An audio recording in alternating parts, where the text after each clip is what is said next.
We remain steadfast in our commitment in delivering local news that matters. Stories that inspire.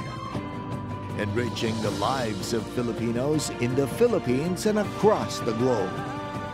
This is your GMA Regional TV.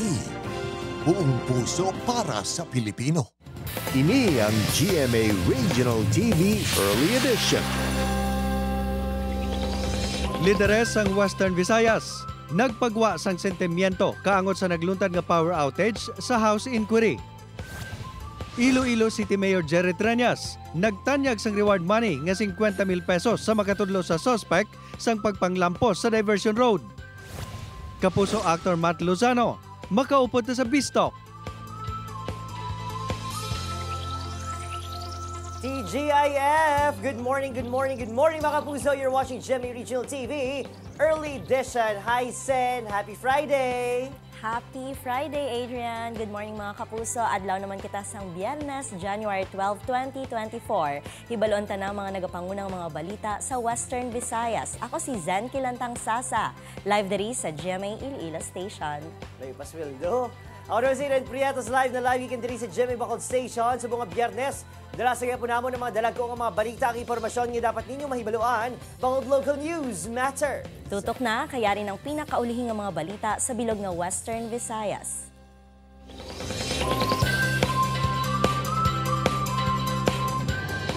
Para sa ating nagkapangunang balita sa mga Biyernes nagpagwan na sa sentimiento ang pila ka mga leader sa Western Visayas House Inquiry kaamot sa naglutad nga lapnagon nga power outage sa Panay Island gimarasang pinakabahin sa probinsya sa Negros Occidental sa nagligad nga semana. Si Iloilo 2nd District Representative Michael Goriseta ginkwestiyon ang kapaslawan sa NGCP sa pagpatapos ng itsakto nga tion sa interconnection project sang Panay, Negros, Cebu matapos ang power outage nga naglutad man sa isla sang April 2023. Si Iloilo City Representative Julian Baronda luyag mahibuluan kung sino ang dapat manabat sa natabo kag kung ano ang ila sa labton. Si Negros Occidental 3rd District Representative Jose Francisco Benitez ginkwestiyon ang kadugay sa pagbalik sang supply kag kun ano ang contingency plan nga pwede himuon. Si Iloilo 3rd District Representative Lawrence Defensor ginpamangkot sa Energy Regulatory Commission kag sa Department of Energy kun ano ang naisyuhan ang mga inisang notice of violation sa ilang mga investigasyon. Sa bahin naman ni Aklan Governor Jose Enrique Miraflores ginbasol sini ang kakulang sa koordinasyon sang NGCP sa mga local government. Samtang si Iloilo Governor Arthur Defensor Jr. liwat ginhatagan sang pagtamod ang vital infrastructures kapareho sang Phase 3 sang Cebu-Negros Panay backbone. Sabat naman sang NGCP, handa sila nga tapuson ang proyekto. In fact, we have already started the implementation of the project even if this has still to be approved by ERC. So with that, that would already strongly indicate our eagerness to finish the project ahead of time.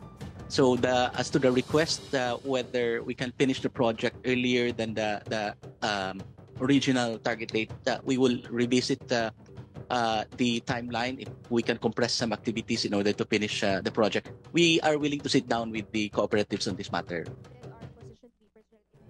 Kadungan sa pagpalabot sang nangin eksperyensya sa mga Ilonggo sa lapnagon nga power outage sa Panay Island sa nagligad nga semana sa Senate inquiry sang Miyerkules, ginpanindugan man ni Iloilo City Mayor Jerry Triañas nga dapat may manabat sa hitabo. Matandaan nga suno sa alkalde naglabot sa 2 billion pesos ang nangin kaperidihan sang syudad bangod sa power outage. Ang luyag sini matabo subong pabayron ang may kapaltahan. Those who are accountable should be made to pay. Punish those who are accountable and to hold them accountable for the losses, especially in my beloved city.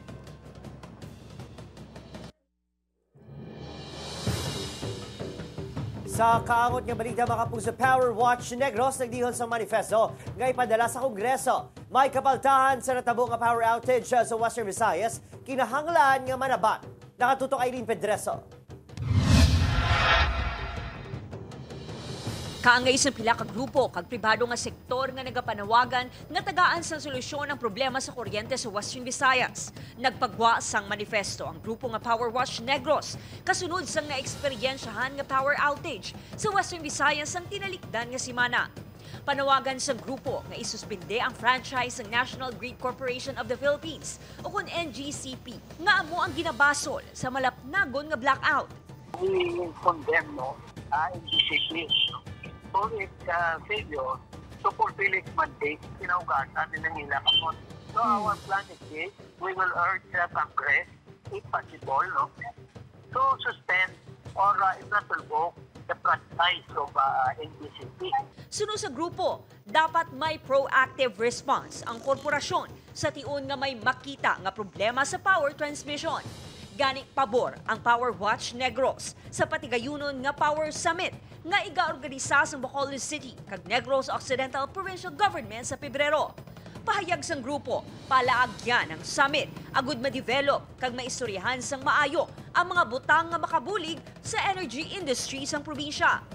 Nagalaom si Sancho nga manging kabahin sa Power Summit ang nagkalain-laing advocacy group sa probinsya kaangay sang ilang nga grupo. We will cooperate, if only to mitigate the energy problem, and most of all, we have to see to it that the government regulator and particularly NGCP should fulfill its mandate. Mangin kabahin sang plano nga Power Summit ang local generator sa geothermal, biomass, solar, kag iban pa nga local power source sa probinsya. Aileen Pedreso para sa GMA Regional TV Early Edition. Duha ka mga pulian nasunog sa Barangay Sambag Haro. Isa sa mga pamilya nga nasunugan, doble ang kasubo kay pati ang ginsupot nga 30,000 pesos nga igasto kuntani sa bunyag sang iya bata nasunog. Inang gintutukan ni Kim Salinas. Makitaan sa video ang pagdabadawa sang kalayo kag pagtupok sang duwa ka mga balay sa Barangay Sambag Haro, Iloilo City. Si John Nelin aga pa sang gidulong ay mga kabataan sa eskwelahan kag nagpauma sang makapauli. Nakibot nga nasunog na ang iya balay. Sa uma ko sir nagalin tapos papuliin ako pag abot ko sa piyak nakita ko nga may aso na nagdalagan ko di balay ko nagalit na sunog. Naubos man kuno gabot ni Jonelyn ang saksakan sang tanan nga appliances antes ini maghalin sa balay. Nagahilibiyo naman si Sheila sang wala na sang mahimo kundi ilang tawon ang pagtupok sang kalayo sa iya balay. Suno sa iya, nadala sa sunog ang 30,000 pesos nga ginasupot sini para kuntani sa bunyag kag birthday sang iya nga bata. Bago ka lang nag-renovate bala sang imo salon nga magtapan para lang lagaw-lagaw ka bata mga gamay. Wala na, tunaw na. Kwarta ko to tago. Tadi tigana ko pa to sa birthday kag bunyag ka bata ko. Tiwaay na. Nagpalabot naman sang bulig ang barangay sa mga nasunugan. Mga bugas goro, pag mga bayo. Pati iban wala na sila bilin bayo mo. Santo sa report sang Bureau of Fire Protection Iloilo City, 2 ka balay ang totally gutted samtang 2 ang partially. 4 ka pamilya ang apektado. Ginabanta 252,000 pesos ang ginbilin nga danyo sang sunog. Kim Salinas para sa GMA Regional TV Early Edition.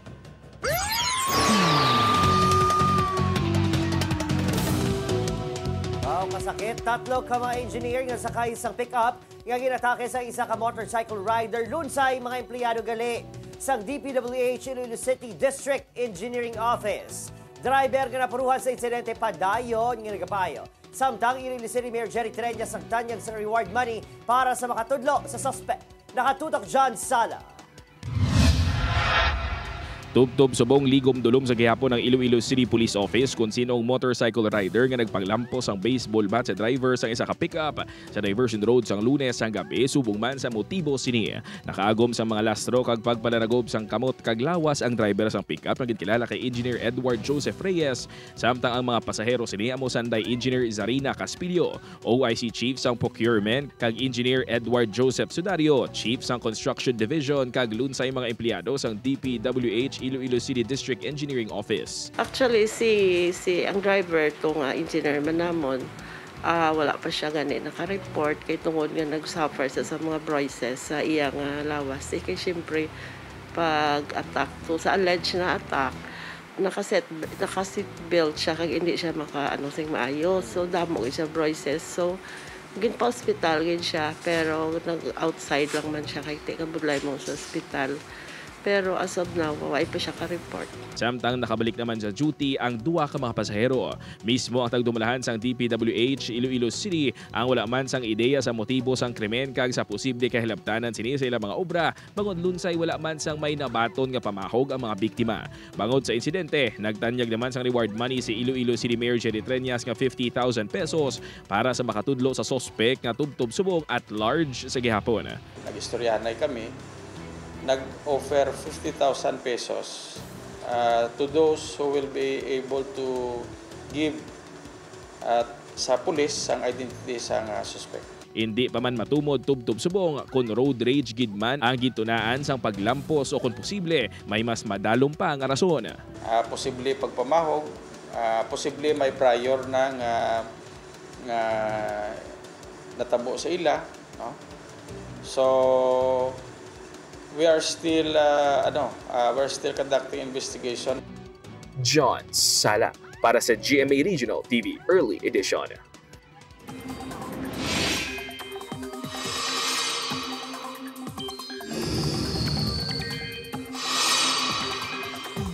Mga kapuso, liwat nga magpanghanda sa pag-ulan subong nga adlaw sa halos bug-os nga Western Visayas. Aga pa lang magatupa ng ulan sa pila ka lugar base sa rainfall forecast sang Metro Weather. Posible ang heavy to intense rain sa pila ka lugar nga pwede magtugas sang baha o kon landslide. Gani dapat mangin alerto. Suno sa pag-asa, easterlies o kon indi gani mga local thunderstorm ang magapaulan subong sa malapad nga bahin sang Visayas. Shear line ang nag-aapekto sa Eastern Visayas lakip ng Bicol Region kag Quezon Province. Hangin amihan naman ang nagaluntad sa nabilin nga bahin sang Luzon.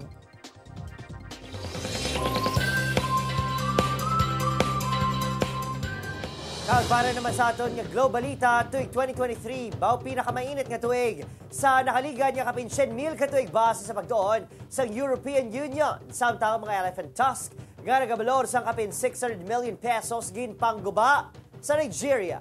Nakatutok Julius Bilacaon. Sang nakaligan nga tuig 2023, na record ang ginapatihan. Pinakamainit nga tion sa kalibutan sa nakaligan nga 100,000 ka tuig. Sunod sa Copernicus Climate Change Service sang European Union. Apang ini ang ginapaabot na gidman sa mga scientist. Halin sang June, ang tag sa kabulan sang 2023 ang pinakamainit nga na record kung ikumparar sa among mga binulan sang mga nagliligan nga tuig. Base sa average, ang 2023 ang mas mainit sang 1.48 degrees Celsius kung ikumparar sang 1850 tubtob 1900 pre-industrial stage. Ang tion nga ang mga tawo ang nagsugod sa pagsunog sa fossil fuels nga nagpasaka sang carbon dioxide sa kahawaan. Ginpangguba sang gobyerno sa Nigeria ang 2.5 ka tonelada sang kumpiskado nga mga elephant tusk nga nagabalor sang $11.2 million o kung kapin 620 million pesos. Sa nakaligan nga 3 ka dekada, nagnubo ang populasyon sa mga elepante sa Nigeria nagikan sa ginabulubanta 1,500 sa 400 na lang bangod sa poaching sang ivory, pagkaguba sang ila ilistaran, kag konflikto batok sa mga tawo suno sa mga conservationist. Ang pagguba sa mga task ang ginpatigayon sa kapital sang pungsod nga Abuja. Ini ang nagsunod sa kasubong man nga buluhaton sa among lugar sang October 2023 kung sa diin ginpangguba man ang 4 ka tonelada nga pangolin scales nga nagabalor sang $1.4 million.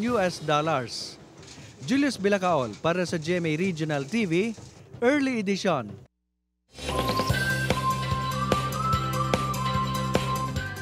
Mga kapuso, masaksihan ng kaanyag, talento, kag kaalam sang 18 tanan ka mga kandidata sa Binibini ng Kalibo Ati-Atihan 2024. Sinubala sa ilang magapauli sang corona. Agud mas mangin memorable ang gabi si Martin Javier ang isa sa mag-host sang show. Ara man syempre para magdala sang kasadya kag kalingawan sanday Andrea Torres kag Rocco Nasino. Ululupod da ina nga lantawon karon 7 p.m. sa ABL Sports Complex sa Kalibo, Aklan. See you there mga kapuso!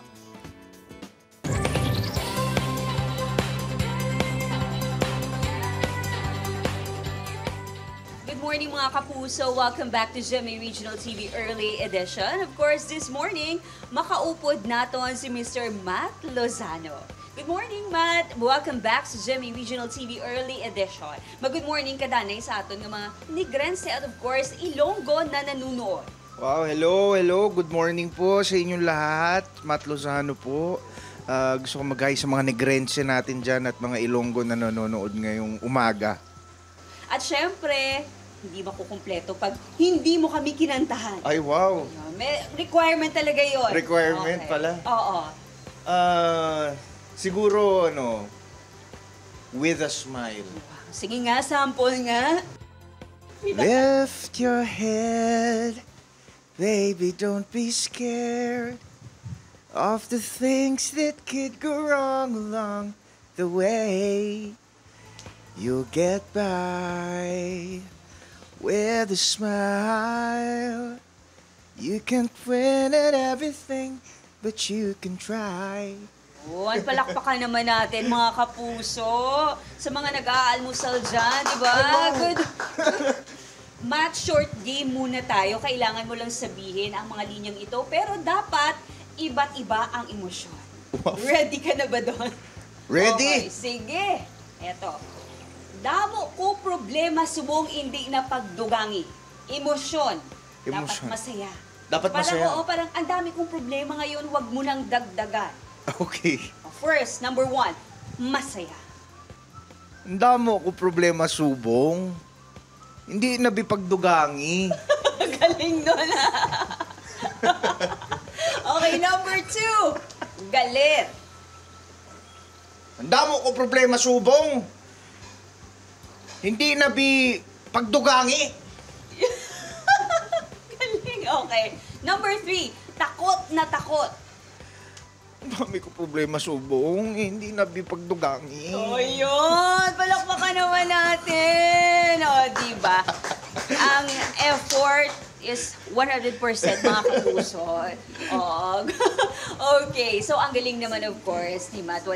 Walang question doon, no? Pwede ka nang tumira dito sa Negros Occidental actually. Ay, wow. Sa ganung performance. But before anything else, of course, Matt, syempre imbitahan mo na ang mga kapuso natin to keep on watching Bubblegang. Ayan mga kapuso, iniimbitahan ko po kayong manood at makisaya sa Bubblegang. Every Sunday po yan, 6:35 p.m.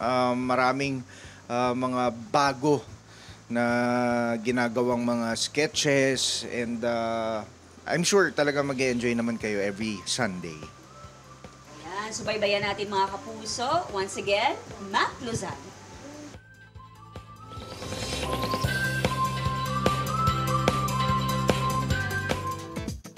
Aring balantayan, exciting mga kapuso, karon na ang Kapuso Fiesta sa Kabangkalan City Public Plaza.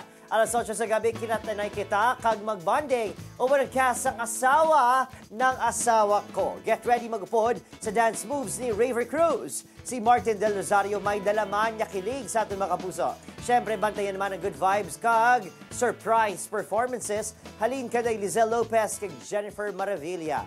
Makifiesta kita sa Sinulog sa Kabangkalan. See you there mga kapuso!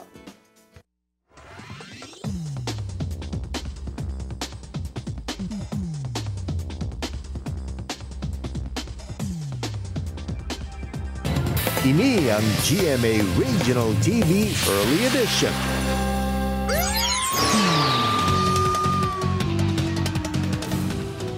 Sa Bacolod City, lalaki nga na preso na sadto sa pagpangawat, langka. Nakasiguhan mga usang pagpangkarna, samtang pagpangransak sa isa ka tiyangge sa Barangay Sumag. Nahuli ka, yaring balita ka itong gintutukan. Sa CCTV footage, makita ang abilidad ng sining lalaki sa pagpangawat sa isang establishmento sa Barangay Sumag, Bacolod City. Ginpatay pa sinisuga. Lipod sa ihibalo sini, mas klaro ang itsura sa black and white na kuha sa camera. Dugay-dugay, naghimo na inisang tikang agud makasulod sa balaligyaan. Kung makita naton sir ang roll up, wala yagid gin buksan, kundi gin pa-slide lang pakilid para makakreate siya sang opening. Amo na yang modus. Natabad sini 50,000 pesos sa cash kag balot 35,000 pesos nga sigarilyo sa tiyangge. Natumod na sa kapulisan ang identity sang mayor nga suspect patiman sang duha sini ka-lookout. Sang Nobyembre lang na preso sa pagpangawat langka sa isa ka bakante nga loteng 23 anyos sa si Jason Orbina sang Barangay 31. Subong, balik inipresuhan pagkatapos madakpan sa pagkarnap sang tricycle sa Barangay Mansiringan. Depensa sini, nagapang scrap ini sa lugar apisar tuwang gab ina, kag wala kuno sang tuyo nga mangawat, bangod may dalaman ini e-bike sa iya pagpamasura. Wala ko gani kabalo ko na nga tricycle doon. Paano na madala blang tricycle sa e-bike? Ang butang lang nila igot. Ginpulihan ini sa mga residente Castigo sang ini ang ginaresto. Ginpahayag may dala pa ini nga patalom. Tinapulihan gisa sa mga residente dito. Gisakyan niya ng tricycle, nagtimbre man, nagsinggit man bulig ang tagiya. Ginapanawagan sa kapulisan ang mga posibleng na biktima sa sospek nga magbasaka man sang kaso. Adrian Prietos para sa GMA Regional TV Early Edition.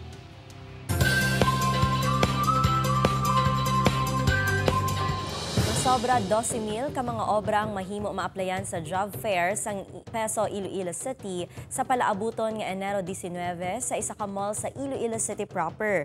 Sunod sa Peso Iloilo City, mahimo makadala mga aplikante sang duha ka kopya sang ilang resume. 100 tanan ka mga employers halin sa local kag overseas ang magapasakop sa job fair. Bukas ini para sa tanan bangod magabaton man sang senior citizens kag persons with disabilities. Ang job fair ang tuigan nga aktibidad bilang kabahin sang Dinagyang Festival agud makahatag sang dugang nga obra. May help desk man nga ipahamtang sa lugar nga magabulig sa mga aplikante kag first time job seekers.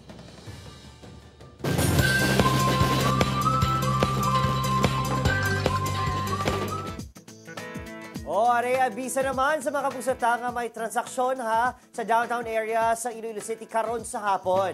Mas maayo siguro nga inyo na lang inisaylo sa iba ni Adlaw. Bangod alas 12 karon sa udto sinaduhan na ang madamo nga dalanon sa city proper kag sa distrito sa La Paz para sa ipahigayon nga opening salvo sang Dinagyang Festival 2024. Sa Sinigation, magapasundaig sa ilang mga patilaw nga performances ang 8 ka mga school-based tribes nga magapaindisi-indi sa Dinagyang Tribes Competition sa January 28. May mga alternatibo naman nga ruta nga ginplastar ang Iloilo City Traffic Management Unit na gikan kag pakadto sa iba nga mga distrito sa syudad. Tag sa Dinagyang Festival, aton mabatian ang sikat nga kanta nga nagaserbe nga theme song sang festival nga Halabira Iloilo. Apang sino bala ang sa likod sang sini nga kanta? Aton kilalahon sa pagtutok ni John Sala.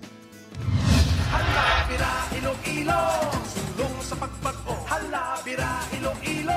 Sino ayhan ang wala nakahibalo sang ini nga kanta nga kuntiun gani sang Dinagyang Festival. Nagasigabong sa mga sound system sa palibot sang syudad sang Iloilo. Ang Halabira Iloilo. Halabira Iloilo, sulong sa pagbago. Halabira Iloilo, matahog nga banyo ko. Halabira Iloilo, ipabugal ang ngalan mo. Tatanan nga panahon, ikaw ang palanggaon. Apang, kilala nyo bala kung sino ang tingog kag composer sa likod sang sininga kanta? Mga kapuso, meet Dante Beriong, singer, composer, artist, kag sa karon, board member sa probinsya kang Antique. Actually, ang ginamit ko nga instrument sa Halabira Iloilo was just a guitar. Gitara lang to, Sir John. Kag ang gitara na to, wala ko man nadala to, ginulang ko lang to sa istante sa may Mary Mart. Apisar nga Antiqueño, bangod sa iya gugma sa patagsang musika kag kultura. Natigayon nga madihon sini ang kanta para sa Dinagyang Festival sang early 2000s. Master Romel Chu, who used to work with DJS before, dila sa Mary Mart, who was also a composer and an arranger himself. We collaborated. Pagluwas sa Halabira Iloilo, siya man ang talento sa likod sa mga theme songs ang Binirayan Festival nga Binirayan Kruhay, Manggahan Festival, Mauli gid ako sa Antique, kag Mabuhay ka Pilipino. So, regardless of what we write or what we create, it has relevance always in the lives of people. John Sala para sa GMA Regional TV Early Edition.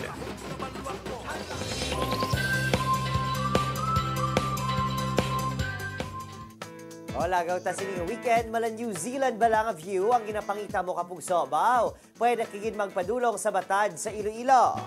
Sa mga banwa, nahamtang ang Alapasco Lake, nga for sure inyo gin magustuhan. Magluwas abi sa ginapabugal sini nga matahong nga landscape. Perfect man sa hiking, sightseeing, camping, kag pila ka water activities. Ginatawag man nga crown jewel sang Batad ang Alapasco Lake, ang isa ka dam nga gintukod sang 1990s. Inyang may kalabaon nga kapin 260 meters kag kataason nga 21 meters. Magbisita kag malingaw kag magpaliwaliwa na sa Alapasco Lake.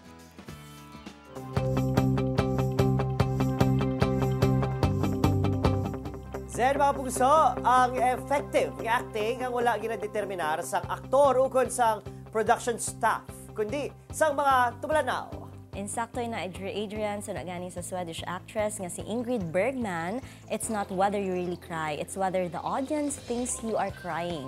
Ang pinakaimportante nga aspeto sa acting amo nga mapabatsyag sa isa ka aktor sa mga tumulanaw ang emosyon nga luyag sini ipalabot. Mga kapuso, maraming salamat sa magtutok din sa GMA Regional TV Early Edition.